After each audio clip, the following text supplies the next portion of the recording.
Para la viuda, su patrona solo dejó una casa de barro como pago por 12 años de trabajo. Pero lo que encontró lo cambió todo. Durante 12 años, María lo dio todo.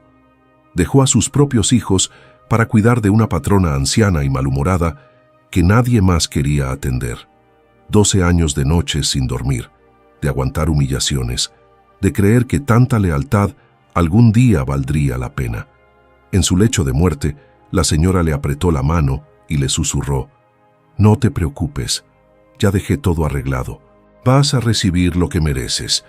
María creyó en esa promesa con todo su corazón, pero el día del testamento, mientras los hijos codiciosos heredaban mansiones, autos y joyas, a ella le dejaron una casa de barro abandonada en medio del desierto, una ruina sin agua, sin luz, sin futuro. Los hijos se burlaron en su cara: «Disfruta tu basurero». La echaron ese mismo día. Cuando María llegó con sus 3 hijos a ese lugar olvidado por Dios, rompió en llanto. Paredes agrietadas, techo oxidado, tierra seca hasta donde alcanzaba la vista. 12 años de sacrificio para esto. Pero una noche, mientras intentaba reparar una pared a punto de caerse, escuchó algo que le heló la sangre. Un crujido profundo, como si algo dentro del barro se hubiera movido. Y cuando un pedazo de adobe se desprendió, vio algo que no debería estar ahí, algo escondido, algo que lo cambiaría todo. Lo que María estaba a punto de descubrir haría que aquellos hijos codiciosos se arrepintieran de cada risa, de cada burla, de cada humillación, porque a veces la justicia llega de donde menos lo esperas. Cuéntanos aquí abajo en los comentarios cómo te llamas. Es un gran placer tenerte aquí escuchando nuestras historias. Dale clic al botón de me gusta y vamos con la historia. La mano de la señora Esperanza temblaba sobre las sábanas blancas. Sus dedos, curvados por la artritis y fríos como el mármol, buscaron los de María con una urgencia que hacía meses no mostraba.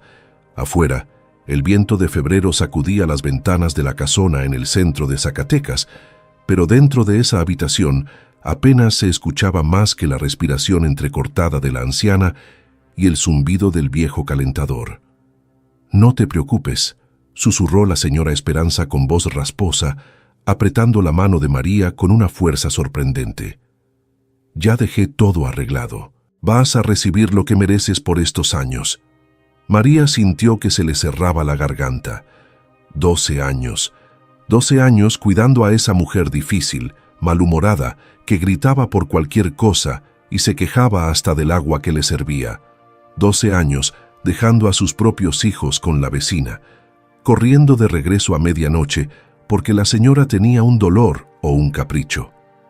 12 años de lavar sábanas, preparar caldos especiales, escuchar las mismas historias amargas sobre familiares que nunca la visitaban.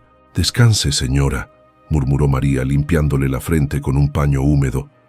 «No hable de eso ahora». Pero Esperanza negó con la cabeza, sus ojos hundidos brillando con algo parecido a la determinación. «Escúchame bien, mis hijos son víboras, no confíes en ellos, pero tú te quedaste cuando todos se fueron». La voz se le quebró. «El abogado tiene las instrucciones, todo está en orden». Esa misma noche, la señora Esperanza exhaló su último suspiro. María le cerró los párpados con manos temblorosas y se quedó sentada junto a la cama hasta el amanecer, rezando en voz baja mientras las velas se consumían. No lloró. Sentía un vacío extraño en el pecho, como si hubiera perdido a alguien que nunca fue suya, pero a quien había dedicado toda su vida adulta. Los hijos llegaron al día siguiente. Rodrigo, el mayor, con su traje gris de ciudad y sus lentes oscuros, entró como si fuera dueño del mundo. Detrás venía Gabriela, perfumada y vestida de negro, pero sin rastro de lágrimas en los ojos. Y al final, el más joven, Fernando, con el ceño fruncido y revisando su teléfono antes siquiera de saludar a nadie. Ninguno preguntó por su madre. Ninguno se acercó al cuerpo. Rodrigo fue directo al estudio y comenzó a revisar papeles. Gabriela recorrió la casa señalando muebles y cuadros como si ya estuviera repartiéndolos. Fernando se quedó en la cocina, preparándose café mientras hablaba por teléfono sobre liquidar rápido los activos. María se mantuvo al margen, limpiando en silencio, preparando el velorio que nadie más parecía interesado en organizar. Sintió la mirada de los hermanos sobre ella, pesada y desdeñosa, como si fuera un mueble viejo que aún no decidían si tirar o vender. El funeral fue breve. Pocas personas asistieron. La señora Esperanza había vivido tanto tiempo encerrada en su amargura que casi no le quedaban amigos. Los hijos permanecieron rígidos frente al ataúd, más preocupados por mantener las apariencias que por despedirse de su madre. La verdadera tormenta comenzó 3 días después, en el despacho del licenciado Monterrubio. La oficina olía a papel viejo y madera barnizada.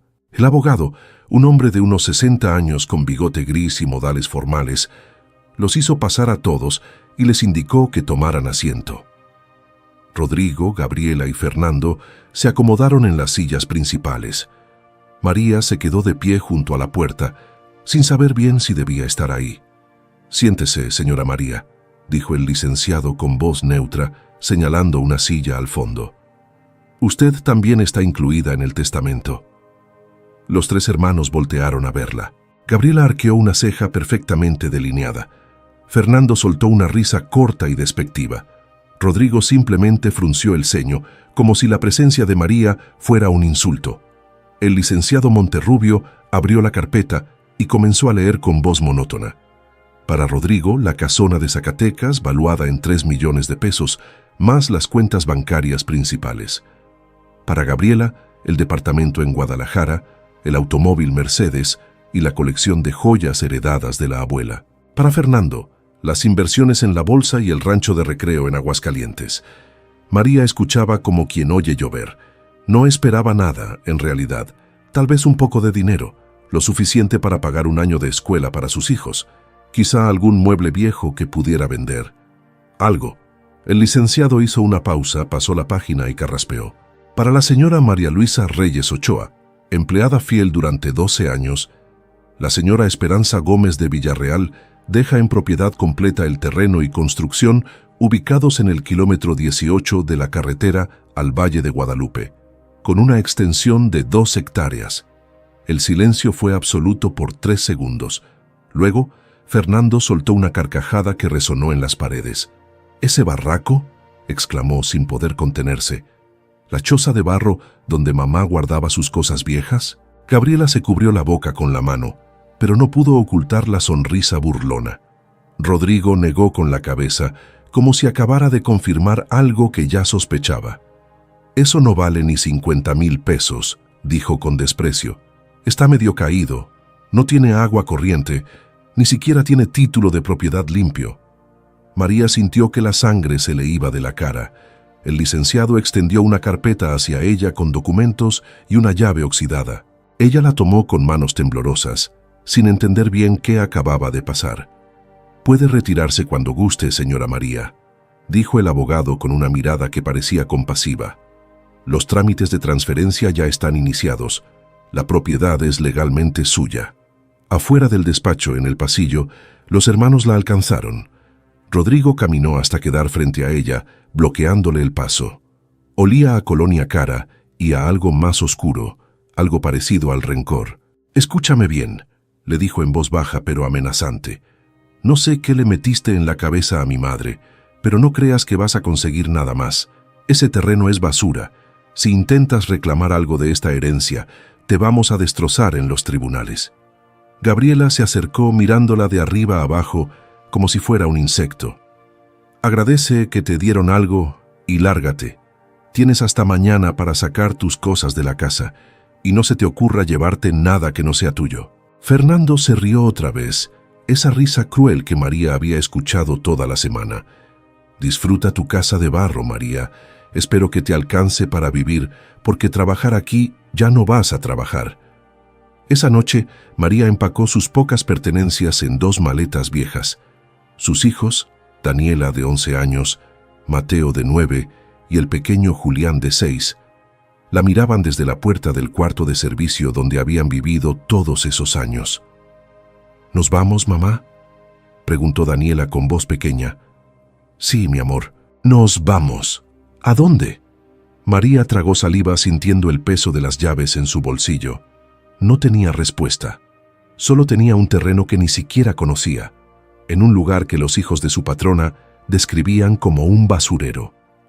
«A nuestro nuevo hogar», mintió, tratando de sonreír. Pero esa noche, mientras sus hijos dormían, María se sentó en el borde de la cama y rompió en llanto silencioso. 12 años.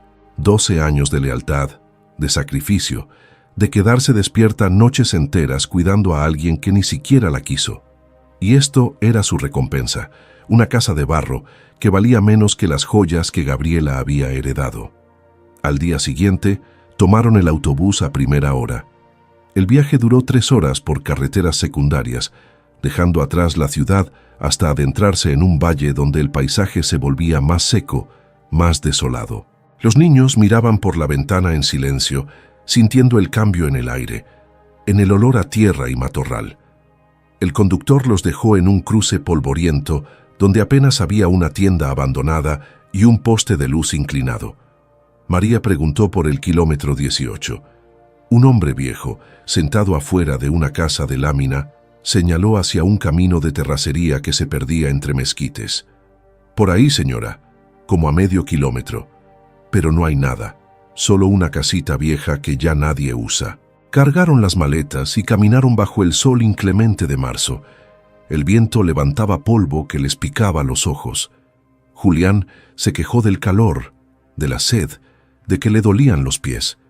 Daniela ayudó a su madre con una de las maletas, mordiéndose el labio para no llorar.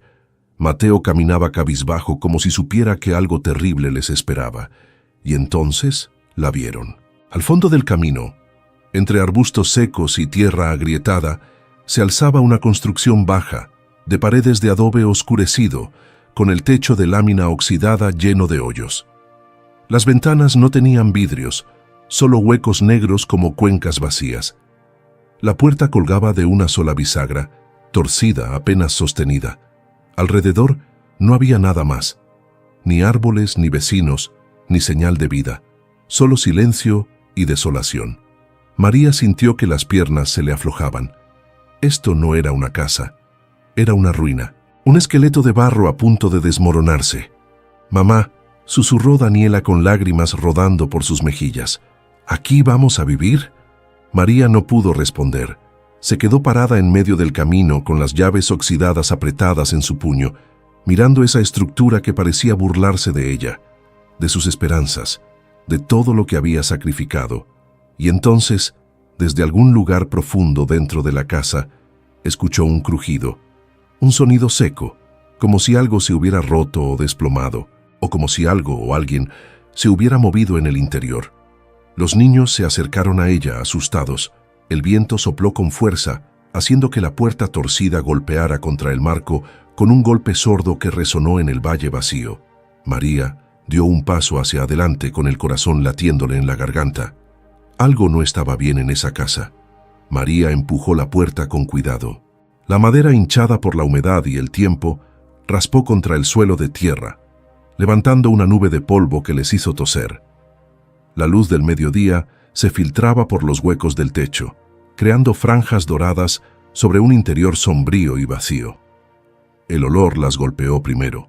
Tierra mojada, moho, algo dulzón y descompuesto que venía de las paredes. El piso era de tierra compactada, irregular, con grietas que serpenteaban de un extremo al otro. En el centro había restos de lo que alguna vez fue una mesa.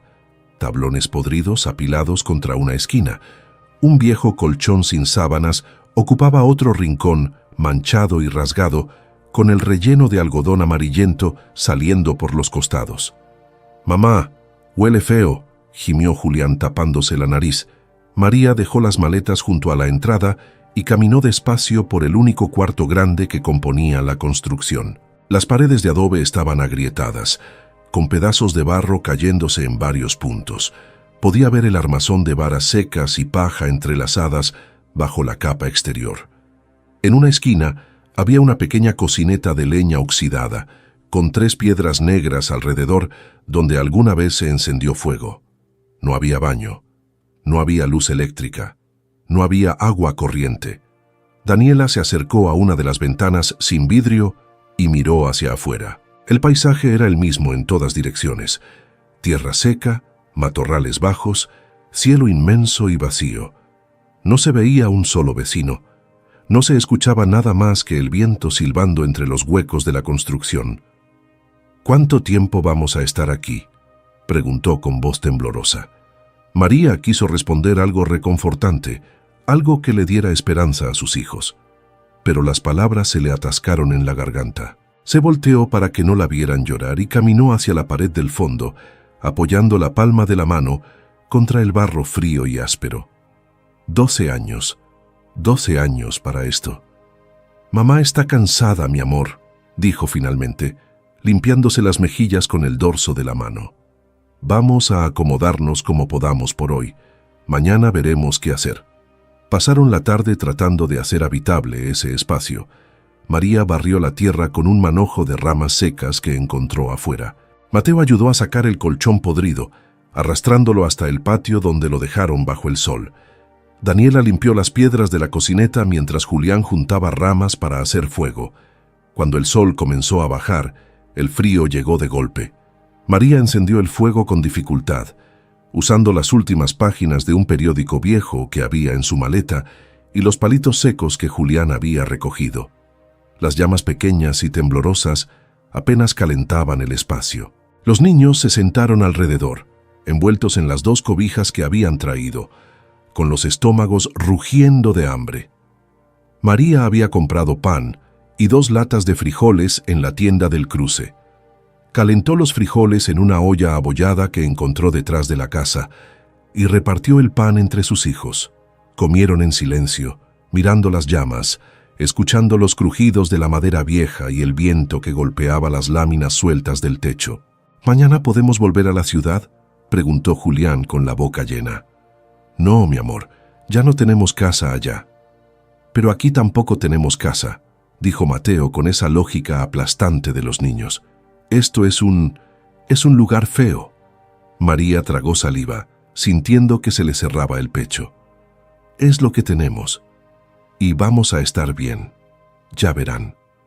Pero cuando la noche cayó por completo, María supo que había mentido. Durmieron los 4 en el suelo, sobre las cobijas extendidas cerca de las brasas moribundas del fuego. El frío se colaba por las grietas de las paredes y por los huecos del techo. María abrazó a Julián contra su pecho, sintiendo cómo temblaba. Daniela y Mateo se acurrucaron juntos del otro lado. Ninguno podía dormir bien. Cada vez que el viento soplaba, la casa entera parecía gemir, como si estuviera a punto de venirse abajo. María miró el techo oscuro, donde las estrellas se asomaban por los agujeros de la lámina. Rezó en silencio, con palabras entrecortadas que apenas formaban sentido. «Señora Esperanza, ¿por qué me hizo esto? ¿Qué hice para merecer esto?».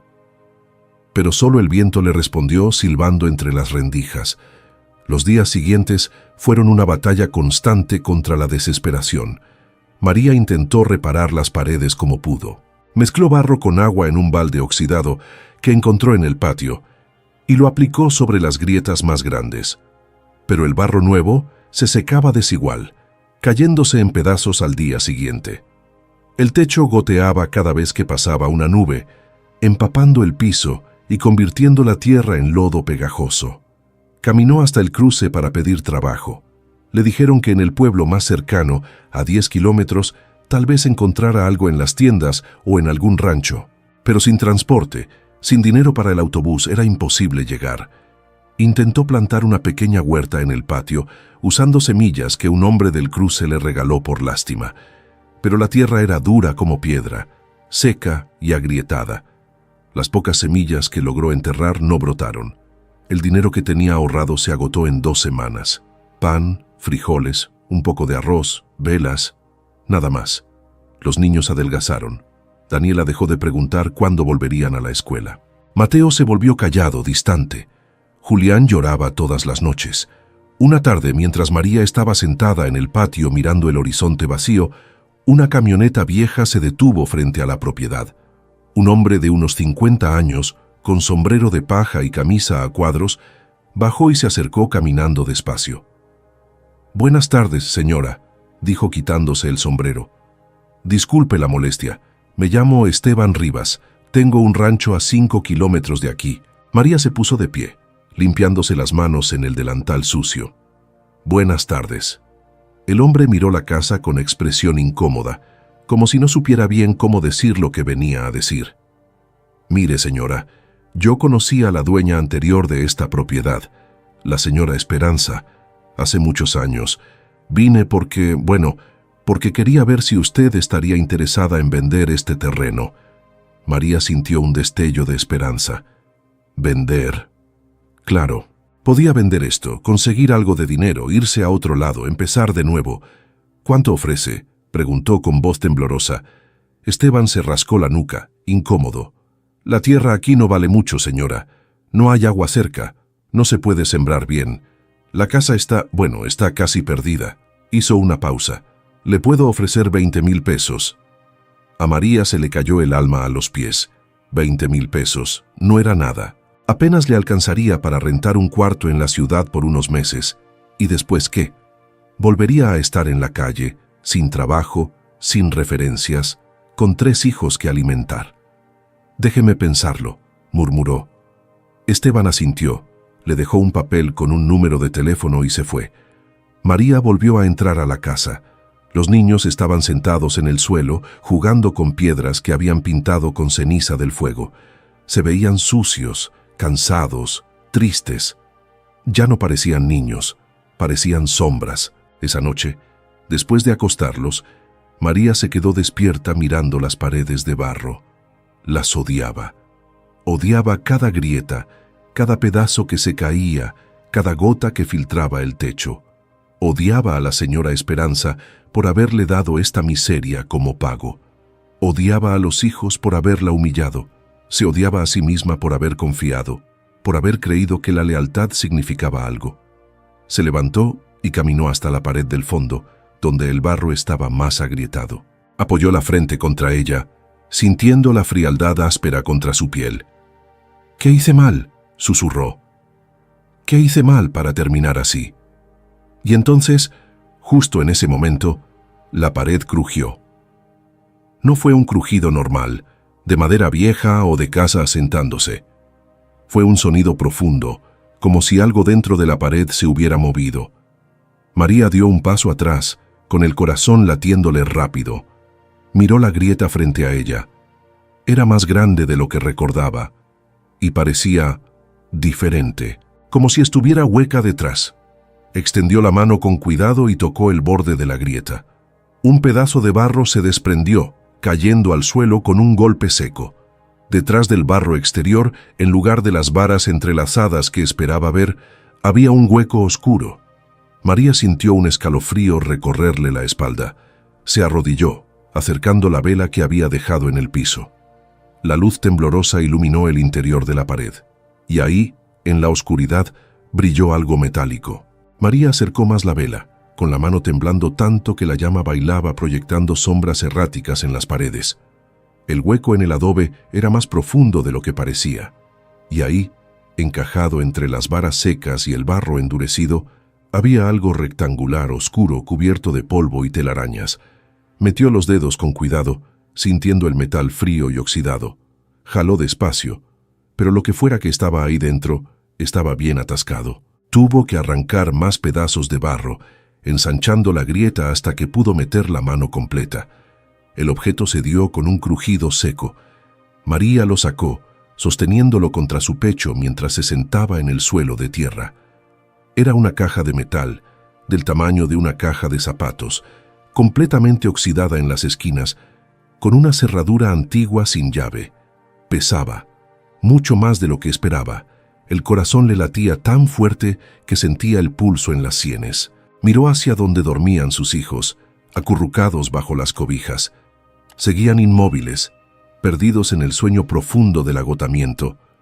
María llevó la caja hasta la cocineta, donde las brasas del fuego aún daban algo de luz.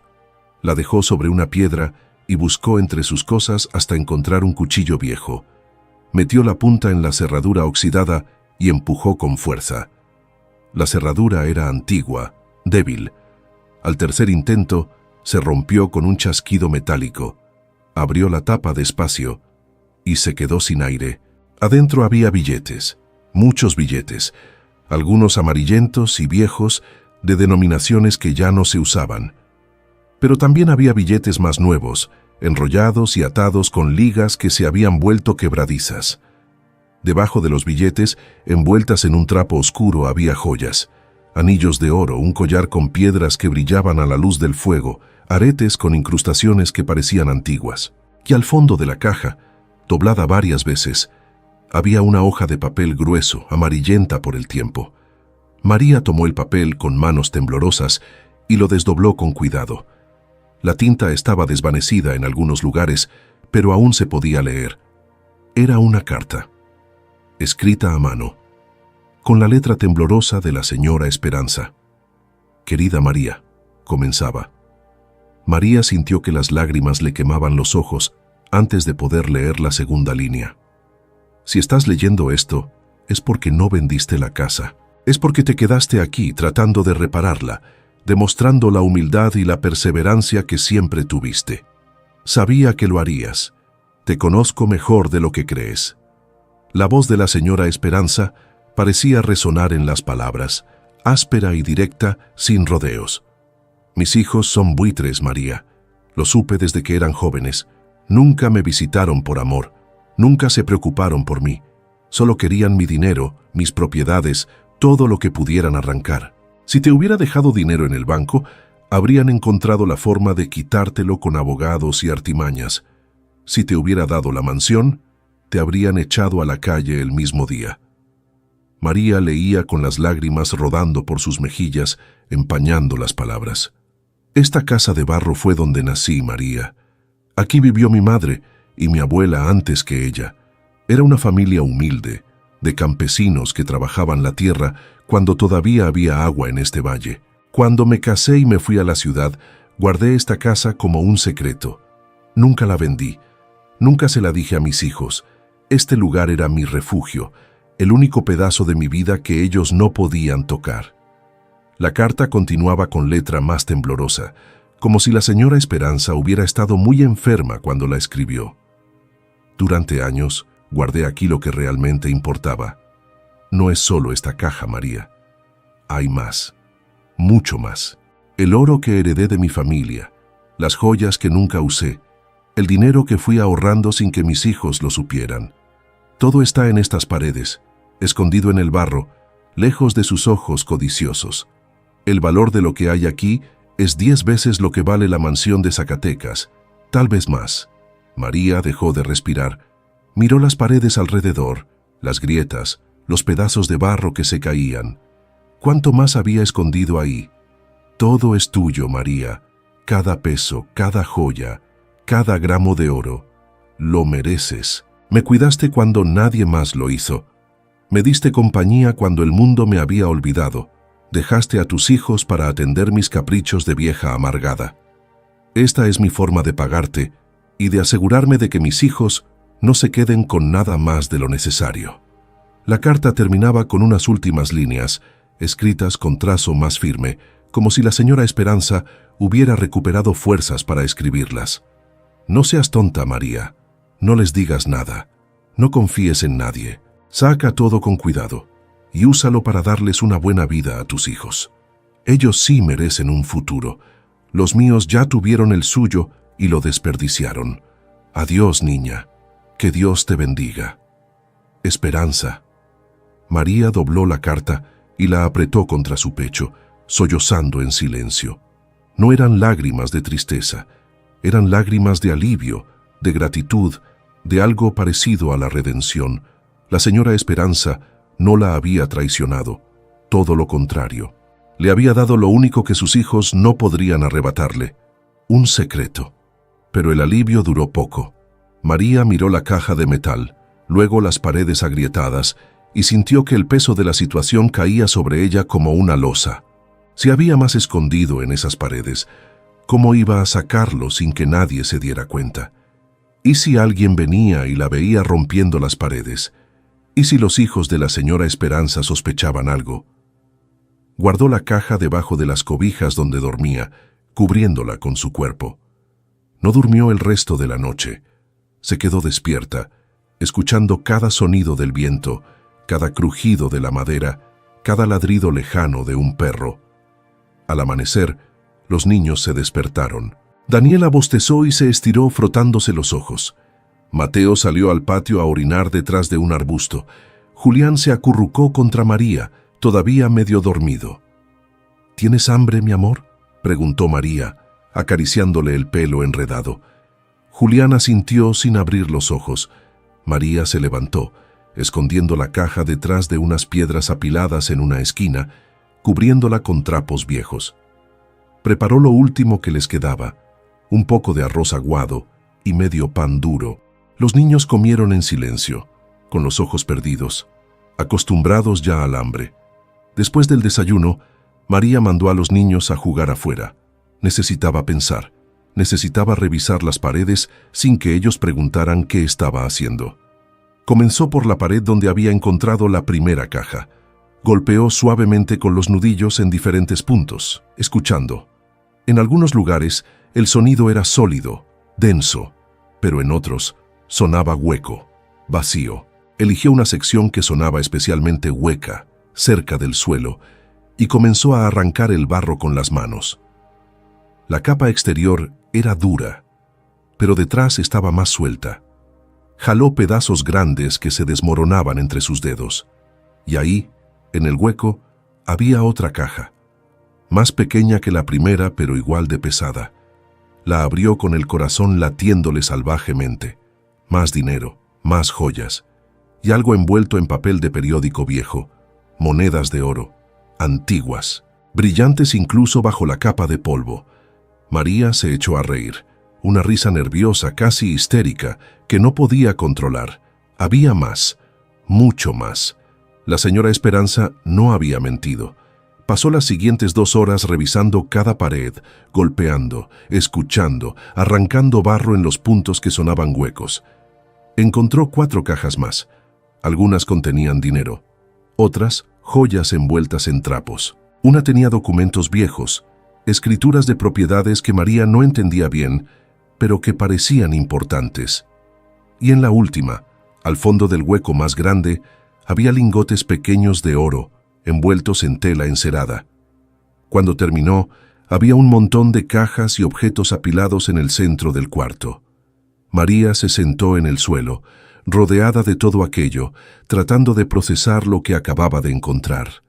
Era rica, o al menos tenía suficiente para cambiar su vida, para darles educación a sus hijos, para comprar una casa de verdad, para no volver a pasar hambre nunca más. Pero entonces escuchó el sonido de un motor acercándose. Se levantó de un salto y corrió a la ventana. Una camioneta negra, nueva, avanzaba por el camino de terracería levantando una nube de polvo. No era la camioneta vieja de Esteban, era otra, más grande, más cara. María sintió que se le helaba la sangre. Reconoció esa camioneta. La había visto estacionada frente a la casona de Zacatecas. Era de Rodrigo, el hijo mayor de la señora Esperanza. Venía hacia la casa. María corrió hacia el centro del cuarto donde estaban apiladas todas las cajas. Sus manos temblaban tanto que casi no podía agarrarlas. Tomó la primera, luego la segunda, buscando desesperada un lugar donde esconderlas. El armario de la cocineta estaba roto. Debajo del colchón era demasiado obvio. El motor de la camioneta se acercaba más, rugiendo por el camino irregular. «¡Niños!», gritó hacia la puerta. «¡Entren, rápido!». Daniela, Mateo y Julián entraron corriendo, con los ojos muy abiertos por el tono urgente de su madre. María ya estaba arrodillada junto a la pared del fondo, empujando las cajas dentro de los huecos que había abierto, cubriéndolas otra vez con pedazos de barro suelto, con trapos, con lo que encontraba a mano. Sus dedos sangraban de tanto raspar el adobe. «Mamá, ¿qué pasa?», preguntó Daniela asustada. «Nada, mi amor, ayúdenme, rápido. Agarren esos trapos y cúbranlos». Los niños obedecieron sin entender, apilando los trapos viejos sobre los montículos de barro fresco que María había amontonado para tapar los huecos. Quedó mal. Se notaba que había movido cosas, pero no había tiempo para más. La camioneta se detuvo afuera con un chirrido de frenos. María se limpió las manos en el delantal y salió al patio, cerrando la puerta detrás de ella. El corazón le latía tan fuerte que sentía el pulso en los oídos. Rodrigo bajó de la camioneta con lentes de sol oscuros y una camisa blanca impecable que contrastaba con el polvo del camino. Detrás de él bajó otro hombre, más joven, con traje y portafolio. Parecía abogado. «Vaya, vaya», dijo Rodrigo quitándose los lentes y mirando la casa con una sonrisa despectiva. «Así que sí viniste al basurero. Pensé que tendrías algo de dignidad y venderías esto de inmediato». María se cruzó de brazos, tratando de controlar el temblor en sus manos. «¿Qué quiere, señor Rodrigo?». Él caminó despacio alrededor del patio, mirando las paredes agrietadas, el techo oxidado, los arbustos secos. El otro hombre lo seguía en silencio, tomando notas en una libreta. «Vengo a hacerte un favor, María, un gran favor». Se detuvo frente a ella, con las manos en los bolsillos. «Sé que esto no vale nada. Sé que estás pasando hambre aquí. Mis hermanos y yo hemos estado hablando y sentimos lástima por ti». La palabra lástima sonó como un insulto. «No necesito su lástima». Rodrigo sonrió, pero fue una sonrisa fría. «Claro que la necesitas. Mira esto. No tienes agua, no tienes luz, no tienes forma de mantener a tus hijos. ¿Cuánto tiempo crees que vas a aguantar aquí? ¿Un mes? ¿2? Hizo una pausa. «Te voy a comprar el terreno. 50,000 pesos. Es más de lo que vale, créeme». María apretó los puños. 50,000 pesos. Para él era calderilla. Para ella, antes de encontrar las cajas, habría sido una fortuna. Pero ahora no está en venta. Rodrigo arqueó las cejas, sorprendido. Luego soltó una risa corta. «¿Perdón? Dije que no está en venta. Esta casa es mía. Su madre me la dejó, y me voy a quedar aquí». El rostro de Rodrigo se endureció. Se acercó un paso más, invadiendo su espacio, mirándola desde arriba con ojos fríos. «Escúchame bien, María. No sé qué te metió mi madre en la cabeza, pero esto no es caridad. Esto es negocio. Si no vendes ahora vas a terminar rogando que alguien te compre esto por 10,000 pesos, y para entonces yo ya no voy a estar interesado». María sostuvo su mirada, aunque sentía las piernas temblar. «Gracias por la oferta, pero no. Que tenga buen día». Se dio la vuelta para entrar a la casa, pero Rodrigo la agarró del brazo con fuerza.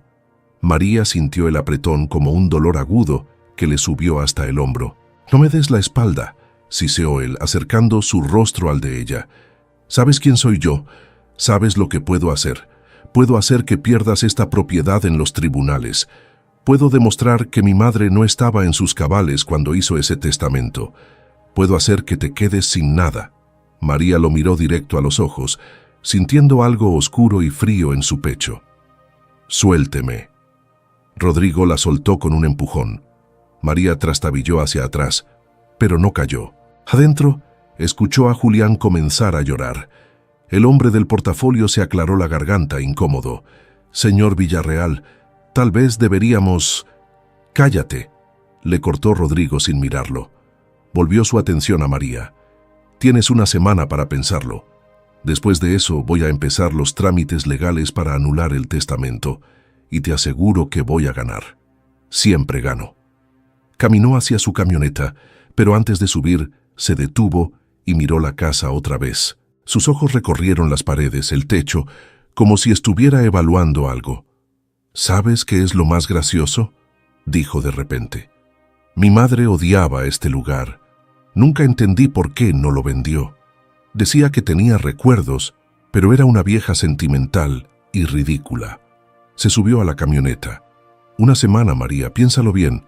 El motor rugió y la camioneta dio la vuelta, alejándose por el camino de terracería y dejando una nube de polvo que tardó varios minutos en asentarse. María entró a la casa con las piernas temblando.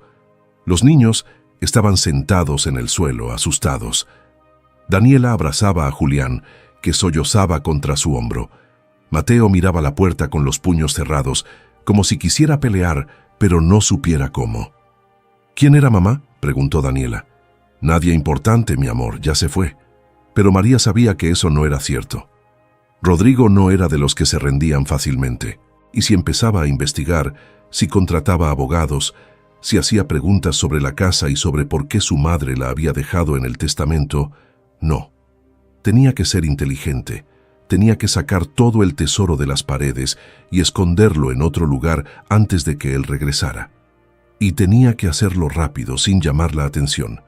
Pasó el resto del día sacando las cajas de los huecos y buscando un lugar mejor donde esconderlas. Terminó enterrándolas en el patio trasero, debajo de un mezquite seco, marcando el lugar con 3 piedras blancas. No era perfecto, pero era mejor que dejarlas dentro de la casa. Al día siguiente, caminó hasta el cruce para usar el teléfono público.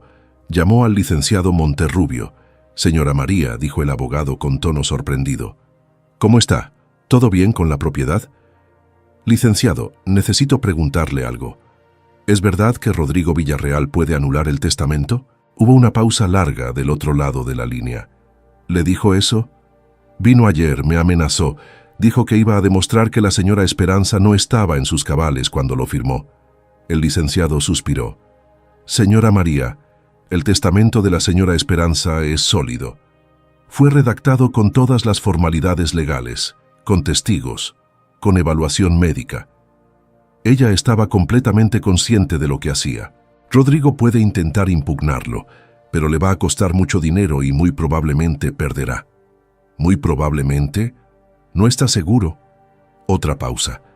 «En derecho nunca hay certezas absolutas, señora, pero tiene el 90% de probabilidades a su favor. Esa propiedad es legalmente suya». María agradeció y colgó, pero no se sintió tranquila. El 90% no era el 100%, y Rodrigo tenía dinero, contactos, abogados caros. Ella no tenía nada más que una casa de barro y un secreto enterrado bajo un árbol. Los días siguientes los pasó en constante alerta. Cada vez que escuchaba un motor en el camino, su corazón se aceleraba. Cada vez que veía polvo en el horizonte, salía al patio para ver quién venía. Pero Rodrigo no regresó. En cambio, llegó alguien más. Era una tarde calurosa de finales de marzo, cuando María vio a un hombre caminando por el camino, cargando una mochila pesada y un bastón. Era mayor de unos 70 años, con la piel curtida por el sol y un sombrero deshilachado que parecía tener décadas de uso. Se detuvo frente a la casa y se quitó el sombrero, limpiándose el sudor de la frente. «Buenas tardes, señora», dijo con voz ronca pero amable. «Disculpe la intromisión, me llamo Silvestre Ochoa. Vivo en el pueblo allá abajo». Señaló hacia el sur. «Pasaba por aquí y vi humo. Hace años que nadie vive en esta casa. ¿Es usted nueva por acá?» María asintió, desconfiada. «Sí, la casa es mía ahora».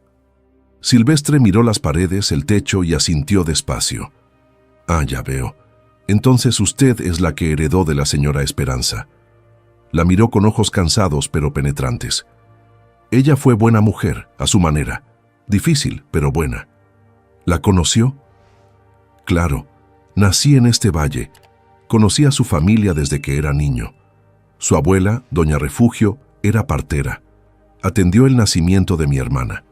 Sonrió con nostalgia. «Esta casa tiene historia, señora. Mucha historia». María sintió un escalofrío. El viejo seguía mirando las paredes como si pudiera ver a través de ellas.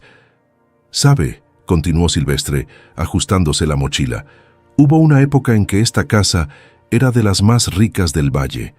La familia de la señora Esperanza trabajaba el oro. Había una veta pequeña en las sierras, nada grande, pero suficiente para vivir bien». Hizo una pausa. «Cuando el agua se secó y la veta se acabó, todos se fueron. Pero dicen que la familia nunca vendió el oro que juntaron, que lo guardaron para tiempos difíciles». María sintió que se le secaba la boca. «¿Guardaron el oro?». Silvestre la miró con una sonrisa extraña. «Eso dicen, pero son solo historias de viejos, ¿verdad?». Se puso el sombrero otra vez. «En fin, solo venía a presentarme. Si necesita algo, agua o ayuda con las reparaciones, avíseme. No me gusta ver a una familia pasando necesidad». Dio media vuelta y comenzó a alejarse. María lo llamó. Don Silvestre, espere. ¿Alguien más sabe esas historias? ¿Del oro? El viejo se detuvo sin voltear. Todo el pueblo las conoce, señora. Son leyendas viejas. Nadie les hace caso. Volteó a verla por encima del hombro. Pero si yo fuera usted, tendría cuidado con quién se lo cuento. Hay gente que mata por menos que eso. Y se fue dejando a María parada en medio del patio, con el viento levantando polvo a su alrededor. Esa noche, María no pudo dormir. Las palabras de Silvestre le daban vueltas en la cabeza. Todo el pueblo las conoce. Si Rodrigo descubría esas historias, si empezaba a hacer preguntas, si sospechaba que había algo valioso en la casa, se levantó en silencio y salió al patio. Caminó hasta el mezquite donde había enterrado las cajas y se arrodilló tocando la tierra removida. Necesitaba un plan. Necesitaba sacar el tesoro de ahí, venderlo poco a poco en otro lugar sin llamar la atención. Pero entonces escuchó algo. Un ruido en la carretera. Motores. Más de uno. Acercándose rápido. María se puso de pie con el corazón desbocado. No eran luces de faroles. Eran faroles apagados. Vehículos avanzando en la oscuridad y se dirigían directo hacia la casa. María corrió hacia la casa. El polvo que levantaban los vehículos ya era visible en la oscuridad, como una nube fantasmal que avanzaba por el camino de terracería. No había tiempo para pensar, solo para actuar. ¡Niños!, gritó al entrar. ¡Despierten! ¡Ahora! Daniela se incorporó de inmediato, con los ojos desorbitados. Mateo y Julián gemían, confundidos, todavía atrapados en el sueño. «Mamá, ¿qué pasa?», susurró Daniela. «Salgan por la ventana de atrás, corran hacia los mezquites, no hagan ruido, no se detengan hasta que yo los llame». «Pero, ahora, Daniela». La niña obedeció. Ayudó a Mateo a levantarse, cargó a Julián medio dormido y los tres salieron por el hueco de la ventana trasera, desapareciendo en la negrura del patio. María escuchó sus pasos alejándose entre los arbustos secos. Se quedó sola en la casa, con el corazón latiéndole salvaje.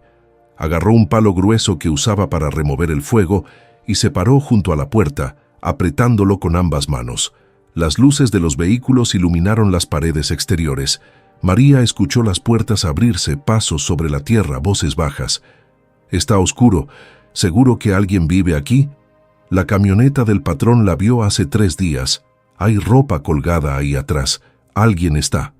«Pues toquen, no sean pendejos». Alguien golpeó la puerta con el puño. 3 golpes secos que hicieron vibrar la madera podrida. «Señora, abra, solo queremos hablar». María no respondió. Apretó más el palo, sintiendo las astillas clavándose en sus palmas. Otro golpe, más fuerte. «Sabemos que está ahí. Abra la puerta o la vamos a tirar». Silencio. Y entonces, un golpe brutal que hizo crujir las bisagras.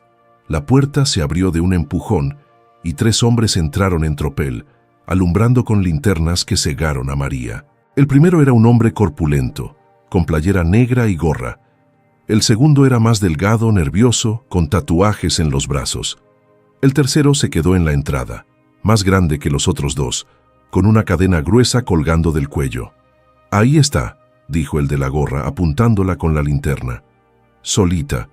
¿Dónde están los chamacos?» «Fuera de aquí», respondió María con voz firme, aunque temblaba por dentro. «¿Qué quieren?» El hombre de los tatuajes se rió. «¿Qué queremos? Lo mismo que todo mundo, señora, el oro». María sintió que se le helaba la sangre. No podía ser. ¿Cómo sabían? ¿Quién les dijo? El de la gorra caminó por el cuarto, iluminando las paredes, el piso de tierra, los huecos donde María había arrancado el barro. «Mira nada más», dijo con una sonrisa torcida. «Ya empezó a buscar. ¿Encontraste algo, señora? ¿O todavía está todo enterrado?» «No sé de qué hablan». El tercer hombre, el grande de la cadena, entró despacio y cerró la puerta detrás de él. Tenía una voz profunda, calmada, que daba más miedo que los gritos. «No nos tome por tontos. Todo el pueblo sabe las historias de esta casa. Oro de la familia Gómez, guardado desde hace generaciones. El viejo Silvestre tiene la boca grande».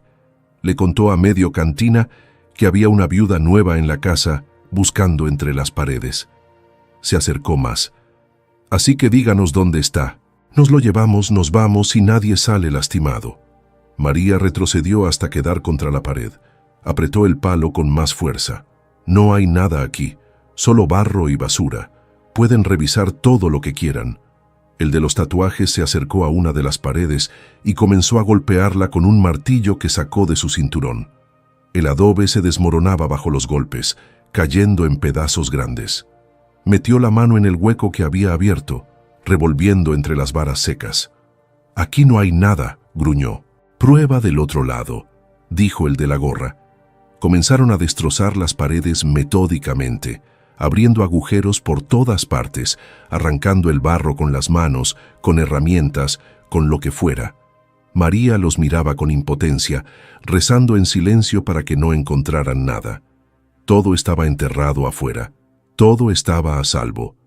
Pasaron 20 minutos demoliendo el interior de la casa. Las paredes quedaron llenas de huecos.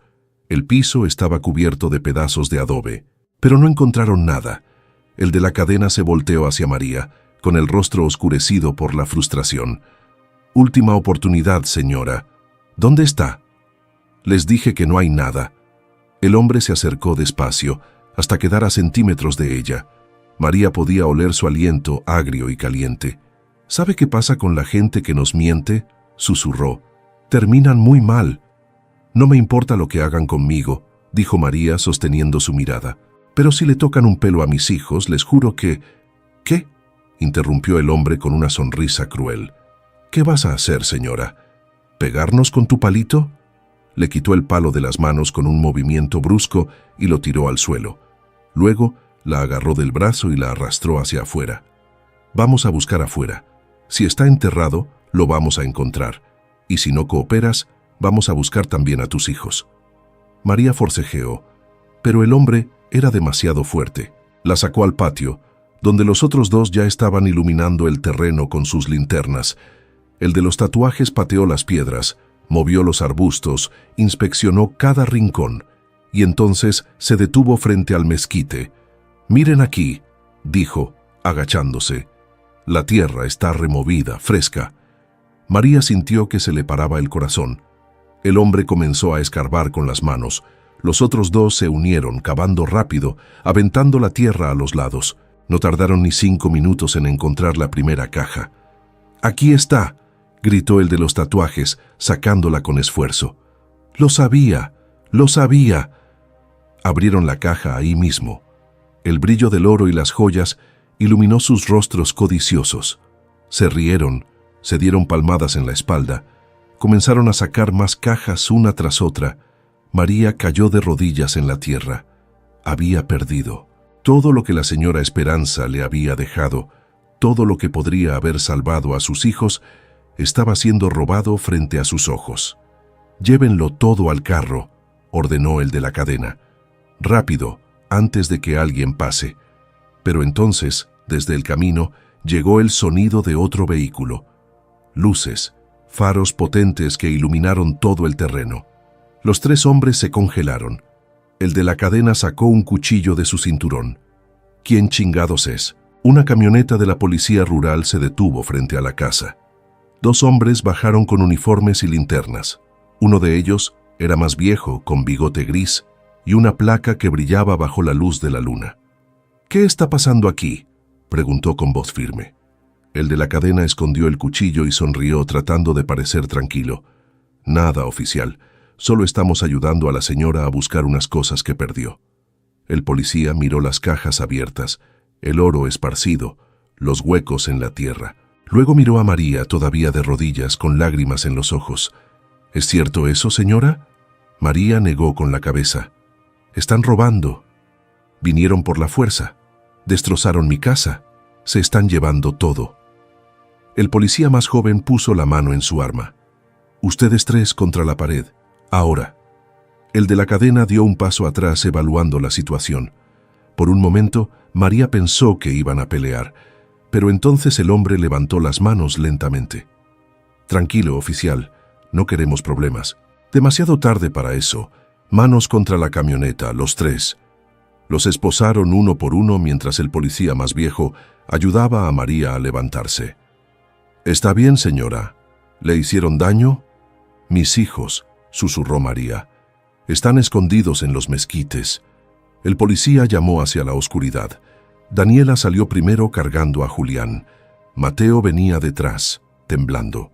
María corrió hacia ellos y los abrazó con todas sus fuerzas. «¿Cómo supieron que veníamos?», preguntó el de la cadena desde la camioneta con rabia en la voz. El policía viejo sonrió. «Don Silvestre llamó a la comandancia hace una hora. Dijo que había visto gente sospechosa rondando. Dijo que la señora nueva podría estar en peligro». Miró a María. «Ese viejo habla mucho, pero también cuida a los suyos». María sintió que las piernas se le aflojaban. Silvestre, el viejo que parecía solo un chismoso del pueblo, la había salvado. Los policías se llevaron a los 3 hombres. Antes de irse, el oficial mayor se acercó a María. «Señora, esto no se va a quedar así. Estos tipos van a hablar. Van a decir que ustedes tienen oro escondido. Y va a venir más gente. Gente peor». Hizo una pausa. «Mi consejo, saque todo lo valioso de aquí. Escóndalo en un banco, con un notario, donde sea. Pero no lo deje en esta casa. No es seguro». María asintió, todavía en shock. Los policías se fueron. El silencio volvió al valle. María y sus hijos se quedaron solos en el patio, rodeados de tierra removida y cajas abiertas. «Mamá», dijo Daniela con voz pequeña, «¿qué vamos a hacer?» María miró las cajas, luego la casa destruida, luego el horizonte donde el sol comenzaba a asomar entre las montañas. «Vamos a terminar lo que empezamos», dijo con voz firme. «Vamos a sacar todo de aquí y vamos a empezar de nuevo. Pero esta vez lo haremos bien». Pasaron todo el día siguiente recogiendo las cajas, limpiándolas, inventariando lo que había. María contó 6 cajas en total, más los lingotes de oro y las joyas sueltas. No sabía exactamente cuánto valía todo, pero era más dinero del que había visto en toda su vida. Al atardecer, mientras los niños dormían agotados, María se sentó en el patio con las cajas frente a ella. Necesitaba un plan. Necesitaba proteger a sus hijos. Necesitaba... El sonido de un motor la sacó de sus pensamientos. Otra camioneta. Esta vez sí reconoció el rugido del motor. Era Rodrigo. Venía de nuevo, y esta vez no venía solo. Rodrigo bajó de la camioneta seguido por 2 hombres de traje. Uno cargaba una carpeta gruesa. El otro tenía una cámara profesional colgada del cuello. Venían preparados. María se puso de pie colocándose entre ellos y la casa. Los niños seguían dormidos adentro. Las cajas estaban apiladas junto a la pared trasera, cubiertas con lonas viejas. «María», dijo Rodrigo con una sonrisa falsa, «qué sorpresa encontrarte todavía aquí. Pensé que ya habrías huido después del incidente de anoche». Así que ya sabía. Por supuesto que sabía. Probablemente tenía contactos en la policía, gente que le pasaba información. «¿Qué quiere ahora?», preguntó María, cruzándose de brazos. Rodrigo caminó alrededor del patio, observando los huecos en la tierra, las paredes destruidas de la casa, el desorden. «Vengo a ofrecerte una salida. Anoche vinieron ladrones, te atacaron, destruyeron tu casa». Hizo una pausa dramática. «Es evidente que este lugar no es seguro para ti y tus hijos. Sería terrible que algo peor pasara». El hombre de la carpeta se acercó. «Señora Reyes, soy el licenciado Bermúdez, representante legal de la familia Villarreal. Traemos una propuesta formal». Abrió la carpeta y sacó unos documentos. 100,000 pesos por la propiedad completa. Transferencia inmediata. Puede firmar ahora mismo y mañana tiene el dinero en su cuenta. «¿Y si no firmo, qué?», preguntó María. Rodrigo se quitó los lentes de sol. Sus ojos eran fríos como el hielo. «Entonces empezamos el proceso legal para anular el testamento. Y créeme, María, voy a ganar. Tengo testigos que dirán que mi madre estaba senil. Tengo médicos que van a cuestionar su capacidad mental. Tengo los recursos para arrastrarte por los tribunales durante años», sonrió. «Y mientras tanto, tú y tus hijos van a seguir aquí en este basurero sin agua, sin luz, sin futuro. ¿Cuánto tiempo crees que van a aguantar?».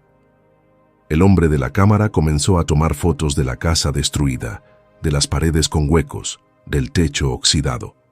Evidencia para el juicio. María sintió la rabia hervir en su pecho. Este hombre y sus hermanos habían abandonado a su madre durante años. Nunca la visitaron, nunca se preocuparon por ella, y ahora querían robarle lo último que ella había dejado, la única forma que tuvo de recompensar a quien sí estuvo ahí. No, dijo María con voz firme, no voy a vender y no me voy a ir. El rostro de Rodrigo se endureció. Entonces te vas a arrepentir. ¿Vas a qué?, interrumpió una voz detrás de ellos. Todos voltearon. El licenciado Monterrubio estaba parado junto a otra camioneta que María no había escuchado llegar. El abogado caminó hacia ellos con un portafolio bajo el brazo y expresión seria. «Licenciado», dijo Rodrigo con sorpresa, «¿qué hace aquí?» «La señora María me llamó ayer. Me preocupé cuando me contó sobre su visita amenazante». Miró a los dos hombres de traje. «Licenciado Bermúdez, qué coincidencia verlo aquí. Acosando a mi clienta con ofertas intimidatorias». Bermúdez se aclaró la garganta incómodo. «Simplemente estamos presentando una oferta comercial legítima. Una oferta que viene acompañada de amenazas legales y intimidación», respondió Monterrubio. Abrió su portafolio y sacó unos documentos. «Pero ya que estamos todos aquí, permítanme recordarles algunos hechos. 1. El testamento de la señora Esperanza Gómez de Villarreal fue redactado 3 años antes de su muerte, cuando estaba completamente lúcida. 2. Fue evaluada por 2 médicos independientes que certificaron su capacidad mental. 3. Fue firmado ante notario con 4 testigos presentes. 4. Dejó grabado un video explicando sus razones, el cual está bajo custodia notarial. Miró a Rodrigo directo a los ojos. Cualquier intento de impugnar ese testamento será rechazado inmediatamente. Y si continúan acosando a la señora María, presentaré cargos por intimidación y amenazas». Rodrigo apretó los puños. Su rostro se había puesto rojo. «Ese testamento es una burla. Mi madre nos humilló a nosotros, sus hijos, para darle un terreno de basura a una empleada. Su madre les dejó una mansión de 3 millones de pesos, un departamento, un rancho, inversiones y joyas», respondió Monterrubio con voz glacial. «No fueron humillados, fueron generosamente recompensados por ser sus hijos, a pesar de que nunca se comportaron como tales». Hizo una pausa. «Y si tanto les molesta que la señora María haya recibido esta propiedad, pregúntense por qué su madre sintió que merecía más consideración que ustedes». El silencio que siguió fue pesado, incómodo. El hombre de la cámara dejó de tomar fotos. Bermúdez guardó sus documentos. Rodrigo miraba a María con un odio puro que le helaba la sangre. «Esto no termina aquí», dijo entre dientes. «Sí termina», respondió Monterrubio.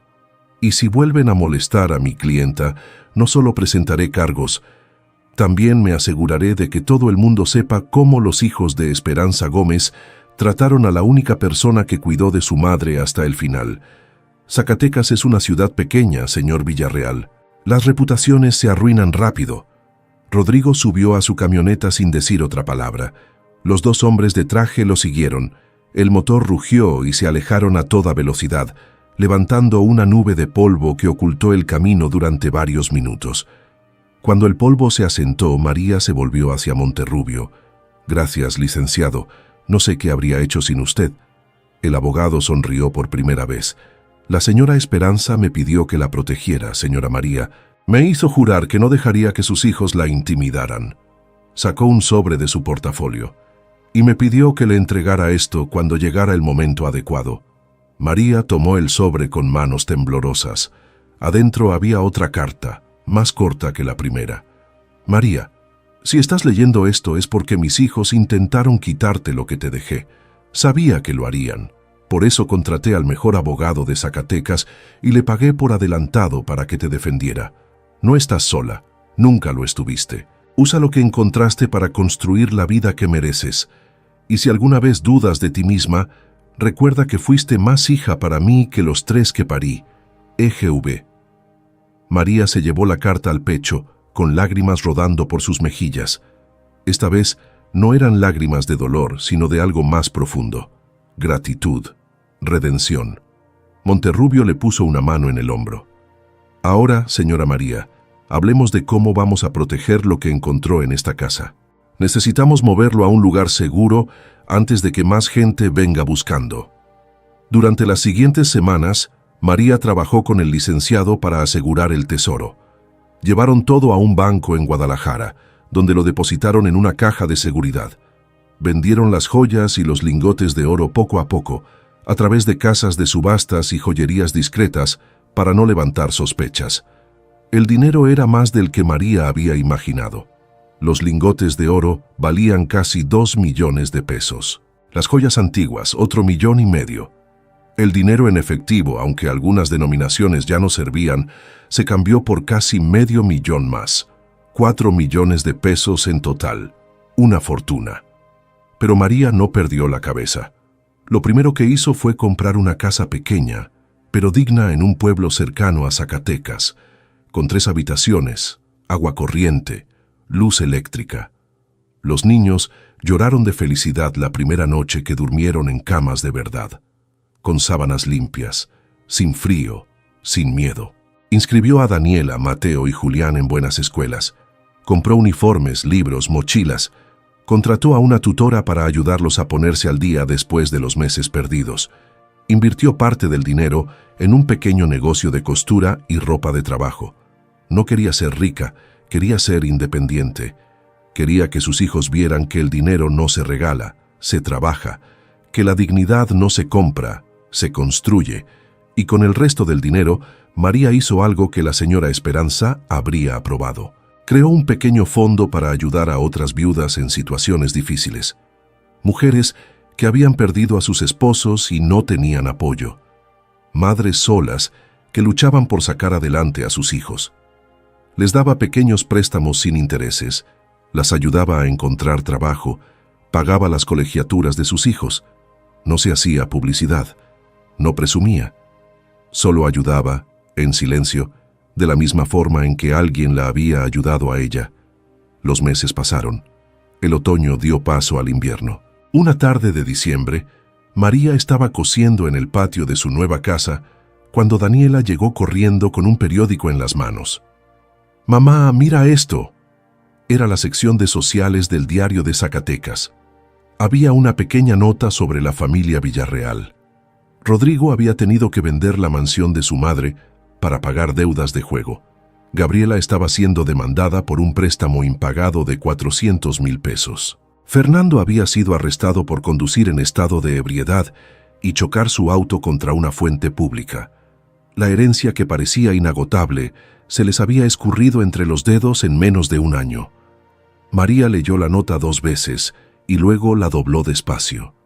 No sintió alegría, no sintió venganza, solo sintió una tristeza distante por 3 personas que nunca aprendieron lo que realmente valía la pena. «¿Estás bien, mamá?», preguntó Daniela. María sonrió y le acarició el pelo. «Sí, mi amor, estoy bien». Un sábado de finales de diciembre, María llevó a sus hijos de vuelta al Valle de Guadalupe. La casa de barro seguía ahí, más derrumbada que antes, con las paredes casi completamente caídas y el techo hundido. Ya nadie vivía ahí, ya nadie la quería. Se pararon los 4 frente a las ruinas, mirando el lugar donde todo había cambiado. «¿Por qué volvimos aquí, mamá?», preguntó Mateo. María se agachó y recogió un pedazo de adobe del suelo. Lo sostuvo en su mano, sintiendo el peso, la textura áspera. «Porque quería que vieran de dónde venimos, quería que recordaran que hubo un tiempo en que no teníamos nada, y quería que supieran que cuando tengan algo en la vida, nunca olviden agradecer y compartir». Julián señaló hacia el mezquite seco donde habían enterrado las cajas. «¿Ahí estaba el tesoro?». «Sí, mi amor, ahí estaba». «¿Y ya no hay más?». María lo cargó y lo abrazó contra su pecho. «El verdadero tesoro nunca estuvo en las cajas, Julián. Estuvo en que alguien confió en mí, en que alguien creyó que yo merecía algo mejor, y ahora nosotros vamos a hacer lo mismo por otras personas». Daniela se acercó y abrazó a su madre. Mateo se unió. Los cuatro se quedaron ahí abrazados, mientras el viento de diciembre soplaba suave sobre el valle desierto. Al día siguiente, María donó el terreno al municipio para que construyeran un centro comunitario. Un lugar donde las familias del valle pudieran reunirse, donde los niños pudieran jugar, donde nadie tuviera que sentirse abandonado. No le puso su nombre, le puso el nombre de la señora Esperanza Gómez de Villarreal, para que la gente recordara que incluso las personas difíciles, amargas y complicadas a veces guardan bondad en el corazón y que a veces la redención llega tarde, pero llega.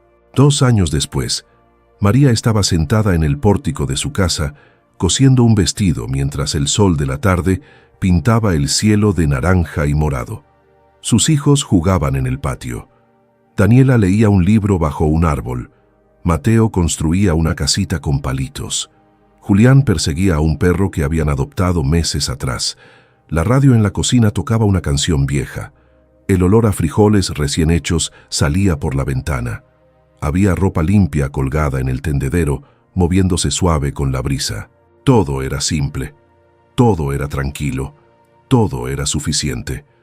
María enhebró la aguja y siguió cosiendo, con una sonrisa pequeña en los labios. Ya no había lágrimas. Ya no había miedo. Ya no había dudas. Solo había paz y esperanza, y la certeza de que había valido la pena quedarse, de que había valido la pena confiar, de que al final la lealtad y la bondad siempre encuentran su recompensa, aunque venga envuelta en barro.